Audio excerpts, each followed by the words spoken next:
আবৃত্তি করছি কবি রবীন্দ্রনাথ ঠাকুরের কবিতা লুকোচুরি। আমি যদি দুষ্টুমি করে চাপার গাছে চাপা হয়ে ফুটি, ভোরের বেলা মাগো ঢালের পরে কচি পাতায় করি লুটোপুটি, তবে তুমি আমার কাছে হারো। তখন কি মা চিনতে আমায় পারো? তুমি ডাকো খোকা কোথায় ওরে, আমি শুধু হাসি চুপটি করে।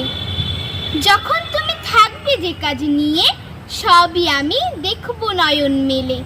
শান্তি করে চাপার তলা দিয়ে আসবে তুমি পিঠেতে চুল ফেলে।